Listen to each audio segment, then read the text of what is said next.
¿Alguna vez te has preguntado si las historias de la Biblia son solo cuentos o si tienen una base en la realidad histórica? Durante siglos, muchos han debatido sobre la veracidad de los relatos bíblicos. Pero, ¿y si te dijera que la arqueología moderna ha desenterrado pruebas sorprendentes que parecen sacadas directamente de las páginas de la Escritura? Hoy nos embarcaremos en un viaje fascinante a través del tiempo. Vamos a explorar los 20 descubrimientos arqueológicos más importantes que confirman, contextualizan y dan vida a los relatos bíblicos. Prepárate, porque lo que vas a ver podría cambiar tu perspectiva para siempre. Comencemos nuestro viaje con uno de los hallazgos más famosos: los rollos del Mar Muerto. Descubiertos por un pastor beduino en 1947 en las cuevas de Qumrán, estos miles de fragmentos de manuscritos son casi 1000 años más antiguos que cualquier otra copia conocida del Antiguo Testamento.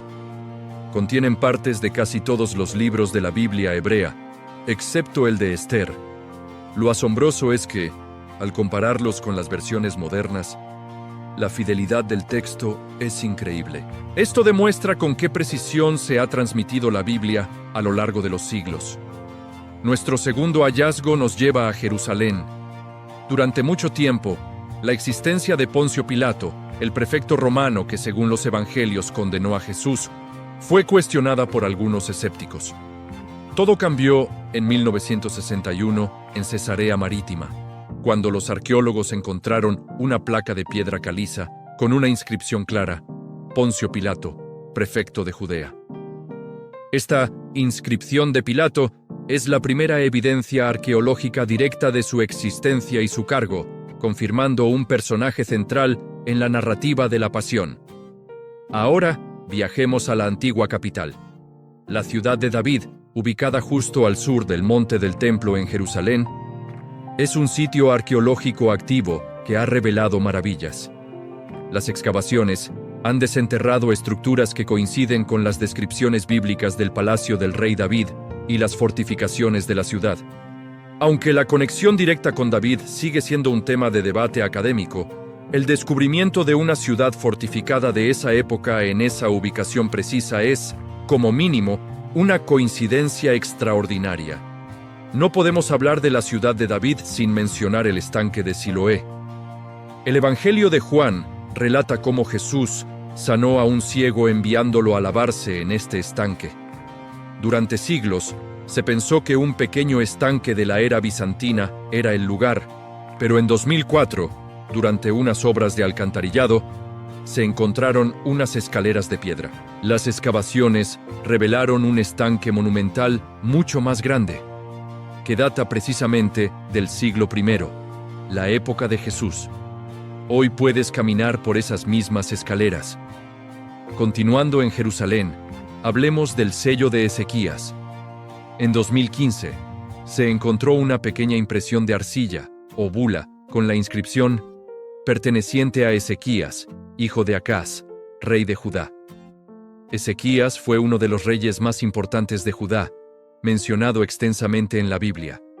Encontrar su sello personal, probablemente usado para sellar documentos oficiales, es como tener un autógrafo de hace 2700 años. Y no estaba solo.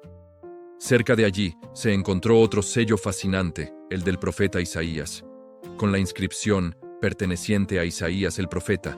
Aunque un poco dañada, su descubrimiento a pocos metros del sello de Ezequías es increíble. La Biblia describe a Isaías como un consejero cercano del rey Ezequías. Encontrar sus sellos juntos en el mismo contexto arqueológico es un poderoso respaldo a su relación histórica. Salgamos de Jerusalén hacia el norte de Israel. La estela de Tel Dan, descubierta en 1993, contiene una inscripción en arameo que menciona a la casa de David. Esta fue la primera referencia extrabíblica encontrada al rey David y su dinastía. Para los historiadores, fue un hallazgo revolucionario que silenció a quienes afirmaban que David era una figura puramente mítica. Otro objeto que nombra a un rey bíblico es el obelisco negro de Salmanasar III.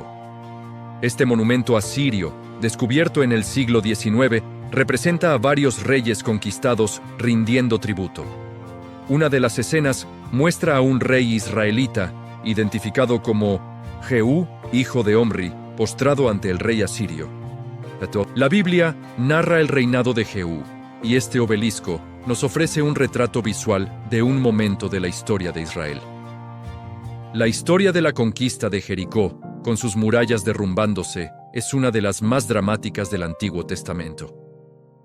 Aunque las excavaciones en Jericó son complejas y su interpretación es debatida, el arqueólogo John Garstang, en la década de 1930, encontró lo que él creía que eran las murallas caídas de la ciudad. Afirmó que habían caído hacia afuera y que la ciudad había sido incendiada, lo cual encaja con el relato bíblico. Aunque estudios posteriores han cuestionado sus fechas, el debate continúa. El cilindro de Ciro, un antiguo cilindro de arcilla persa, es otra pieza clave. En él, el rey Ciro el Grande proclama su política de permitir que los pueblos deportados regresen a sus tierras y reconstruyan sus templos. Esto coincide perfectamente con el libro de Esdras, que describe cómo Ciro permitió a los judíos regresar a Jerusalén desde su exilio en Babilonia y reconstruir su templo. Ahora, hablemos del osario de Caifás. En 1990, se descubrió una tumba familiar en Jerusalén que contenía varios osarios, o cajas de huesos. Uno de ellos, exquisitamente decorado, llevaba la inscripción José, hijo de Caifás. Caifás es el nombre del sumo sacerdote que, según los evangelios, presidió el juicio de Jesús. La mayoría de los eruditos coinciden en que esta es la tumba de la familia del sumo sacerdote. Y hablando de osarios, el osario de Jacobo, aunque controvertido, merece una mención. Este osario del siglo I tiene una inscripción en arameo que dice: Jacobo, hijo de José, hermano de Jesús. Si es auténtico, sería la primera evidencia arqueológica que relaciona directamente a los tres personajes mencionados en el Nuevo Testamento. La autenticidad de la inscripción ha sido objeto de un intenso debate legal y académico, pero muchos expertos la defienden. Volvamos a los sellos. El sello de Jeremías, o más bien, el de su escriba, es otro hallazgo emocionante. Se han encontrado múltiples sellos con la inscripción perteneciente a Berequías, hijo de Nerías, el escriba. Este es el nombre completo de Baruch, el fiel escriba y compañero del profeta Jeremías, mencionado varias veces en la Biblia. Las cartas de Laquis son una serie de ostracas, o trozos de cerámica con inscripciones, encontradas en la fortaleza de Laquis. Datan de la época de la invasión babilónica de Judá, justo antes de la caída de Jerusalén en el 586 a.C. Escritas en hebreo antiguo, describen la desesperada situación militar, haciendo eco de las advertencias y el contexto descritos en el libro de Jeremías. La existencia de los hititas, un poderoso imperio mencionado docenas de veces en el Antiguo Testamento, fue alguna vez descartada por los escépticos como una invención bíblica. Sin embargo, a principios del siglo XX, los arqueólogos desenterraron la capital hitita, Hattusa, en la actual Turquía, junto con miles de tablillas de arcilla que detallaban su historia, leyes y cultura.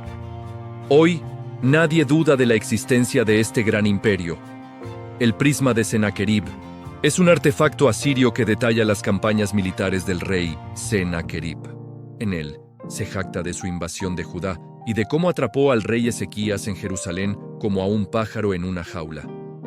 Esto corrobora el relato bíblico del asedio de Jerusalén, aunque curiosamente, el prisma no menciona la milagrosa liberación de la ciudad que describe la Biblia, algo esperable en la propaganda de un rey. En Egipto, la estela de Meremta, que data del siglo XIII a.C., contiene la primera mención extrabíblica conocida del nombre Israel. En un poema que celebra las victorias del faraón, una línea dice: Israel está devastado, su simiente ya no existe. Aunque el faraón se jacta de haberlo destruido, esta inscripción confirma que un pueblo llamado Israel ya existía en la tierra de Canaán en esa época tan temprana.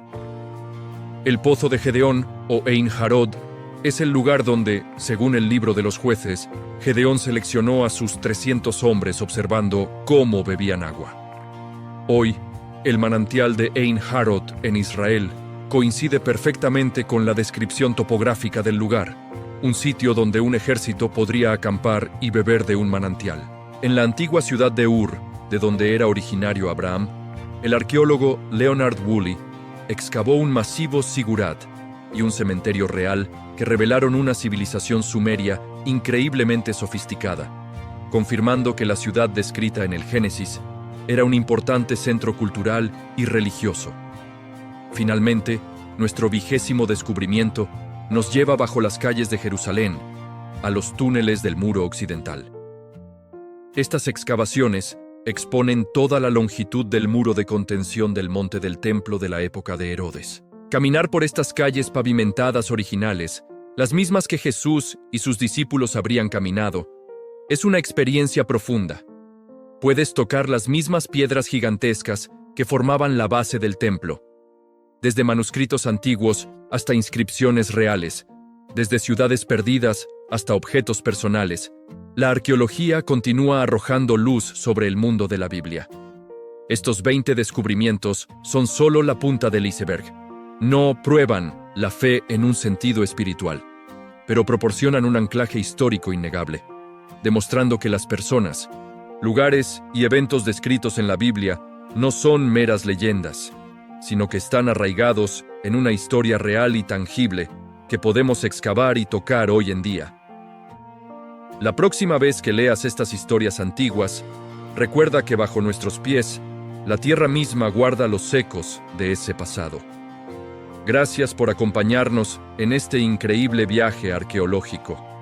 Si te ha fascinado tanto como a nosotros, no olvides darle a me gusta, suscribirte y activar la campanita para no perderte nuestras próximas exploraciones.